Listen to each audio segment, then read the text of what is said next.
नमस्कार दोस्तों, स्वागत है आप सभी का गवर्नमेंट जॉब यूपी के ऑफिशियल यूट्यूब चैनल पर। दोस्तों, इस वीडियो में हम बात करेंगे आज 21 जुलाई 2024 के महत्वपूर्ण रोजगार समाचार जो आपको अवश्य जानने चाहिए। तो दोस्तों, यदि आपको वीडियो पसंद आए तो लाइक करें और अपने दोस्तों के पास शेयर अवश्य करें। और जिन दोस्तों ने अभी तक चैनल को सब्सक्राइब नहीं किया है उनसे निवेदन है कि चैनल सब्सक्राइब ज़रूर करें। तो दोस्तों, आइए शुरू करते हैं वीडियो। पहली महत्वपूर्ण खबर, झारखंड में 8 साल के बाद शिक्षक पात्रता परीक्षा का आयोजन किया जाएगा, जिसके लिए आवेदन 23 जुलाई से शुरू होने जा रहे हैं और आवेदन करने की अंतिम तिथि 22 अगस्त रखी गई है। झारखंड एकेडमिक काउंसिल ने शुक्रवार को इसका विज्ञापन जारी किया। पहली से 5वीं और छठी से 8वीं की अलग अलग शिक्षक पात्रता परीक्षा आयोजित की जाएगी। डीएलएड व बीएड प्रशिक्षित अभ्यर्थी इस पात्रता परीक्षा में शामिल हो सकेंगे। परीक्षा ओएमआर सीट पर होगी। परीक्षा 2.5 घंटे तक चलेगी। सभी विषयों के प्रश्न ऑब्जेक्टिव और बहुविकल्पीय होंगे। इसमें नेगेटिव मार्किंग का कोई प्रावधान नहीं रखा गया है। इसके अलावा सामान्य के लिए परीक्षा में न्यूनतम 60% अंक लाना अवश्य होगा। शिक्षक पात्रता परीक्षा में सामान्य वर्ग के अभ्यर्थियों को न्यूनतम 60 अंक लाना होगा। इसके अलावा हर पेपर में उन्हें कम से कम 40 अंक प्राप्त करने अनिवार्य होंगे। वहीं अनुसूचित जाति, अनुसूचित जनजाति, आदिम जनजाति और दिव्यांग कोटे के अभ्यर्थियों को हर पेपर में कम से कम 30-30 अंक और ओवरऑल 50-50 अंक लाने होंगे। इनके अलावा अत्यंत पिछड़ा व पिछड़ा वर्ग के अभ्यर्थियों को हर पेपर में न्यूनतम 35-35 अंक और ओवरऑल कम से कम 55 अंक लाने होंगे। इस पात्रता परीक्षा से पहले आखिरी पात्रता परीक्षा 2013 व 2016 में ली गई थी। इसके अलावा दोस्तों, आवेदन करने के लिए 700 से 1300 रुपये का शुल्क रखा गया है। 1300 रुपये सामान्य जाति, अत्यंत पिछड़ा, पिछड़ा व आर्थिक रूप से कमज़ोर वर्ग के अभ्यर्थियों को देना होगा, जबकि अनुसूचित जाति, जनजाति और दिव्यांग कोटे के अभ्यर्थियों को 700 रुपये जमा कराने होंगे। वहीं आदिम जनजाति के अभ्यर्थियों के लिए 500 रुपये रखा गया है। अगर कोई प्राइमरी और अपर प्राइमरी के लिए आवेदन करता है तो उसे 1500 रुपये जमा करने होंगे। इससे अगली दोस्तों महत्वपूर्ण खबर यह है कि सुप्रीम कोर्ट के आदेश के बाद एनटीए ने नीट यूजी के केंद्र और शहर के हिसाब से रिजल्ट जारी कर दिया है। नीट यूजी में जो भी विवादित केंद्र है उनसे कोई टॉपर नहीं मिला है। इस पूरी खबर को जानते हैं। नीट यूजी के परिणाम शनिवार को दोबारा जारी कर दिए गए। सुप्रीम कोर्ट के आदेश पर राष्ट्रीय परीक्षा एजेंसी एनटीए ने केंद्रवार और शहरवार परिणाम घोषित किए। रिजल्ट में छात्रों की पहचान उजागर नहीं की गई है। खास बात यह है कि विवादास्पद परीक्षा केंद्रों से कोई भी टॉपर नहीं है। संशोधित परिणामों में परीक्षा केंद्र के किसी भी अभ्यर्थी को 682 से अधिक अंक नहीं मिले हैं।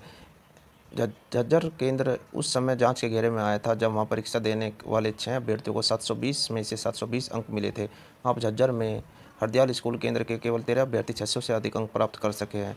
झारखंड के हजारीबाग के ओएस स्कूल केंद्र में परीक्षा देने वाले 22 अभ्यर्थियों को 600 या उससे अधिक अंक मिले हैं।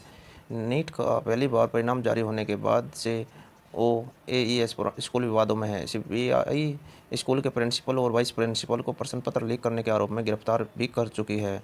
वहीं सीबीआई ने पेपर लीक में 3 आरोपियों को गिरफ्तार कर लिया है। अब चलते हैं अगली खबर की ओर। तो दोस्तों, एसबीआई ने 1000 से ज़्यादा पदों पर भर्ती निकाली है। एसबीआई में स्पेशल कैडर अफसरों की भर्ती निकाली गई है। यह भर्ती कॉन्ट्रैक्ट पर निकाली गई है। रिक्त पदों में development manager, relationship manager, VR, wealth investment officer व रीजनल हेड जैसे पद शामिल है। इस भर्ती के लिए ऑनलाइन आवेदन किए जा सकते हैं।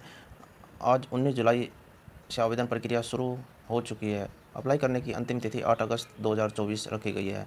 अभ्यर्थियों को उनकी योग्यता व अनुभव के आधार पर इंटरव्यू के लिए शॉर्टलिस्ट किया जाएगा।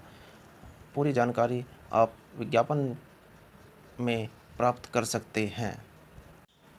बिहार शिक्षक भर्ती परीक्षा के दूसरे दिन भी बिहार में 24 फर्जी अभ्यर्थी पकड़े गए हैं।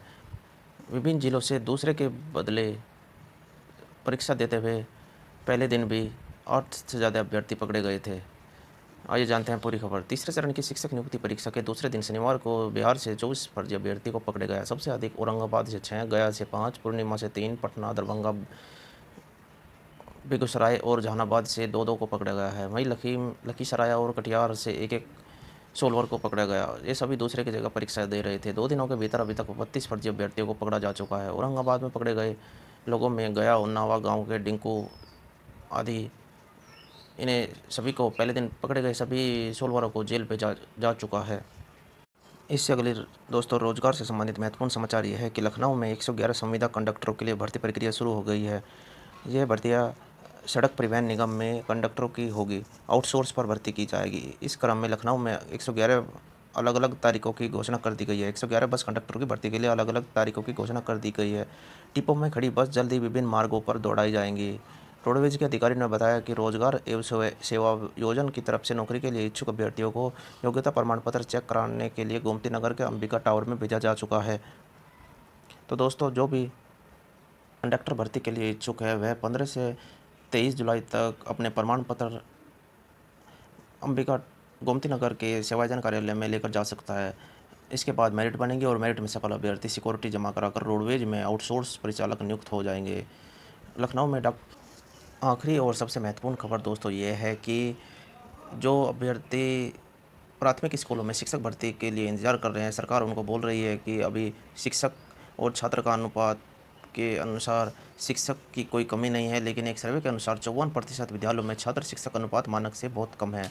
आकांक्षात्मक विकासखंडों के सर्वे में परिषदीय स्कूलों की स्थिति अच्छी नहीं मिली है। यूनिसेफ की ओर से कराए गए सर्वे के अनुसार 1368 स्कूलों का सर्वे किया गया तो 54% विद्यालयों में छात्र शिक्षक अनुपात मानक से कम पाया गया। 30 छात्रों पर एक शिक्षक का मानक है, लेकिन वहाँ यह इससे कम मिला है।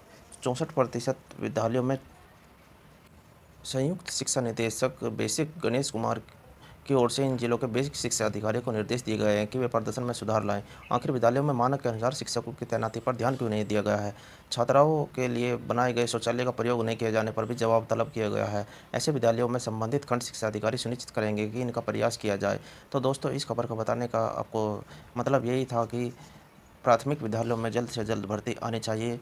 सभी अभ्यर्थियों को एकजुट होना होगा और सरकार से मांग करनी होगी कि प्राथमिक विद्यालयों में जल्द से जल्द भर्ती निकाली जाए ताकि सभी अभ्यर्थियों को रोज़गार मिल सके और वे भी शिक्षक की नौकरी पाकर अच्छे से बच्चों को पढ़ा सके ताकि उनका भविष्य उज्जवल हो सके।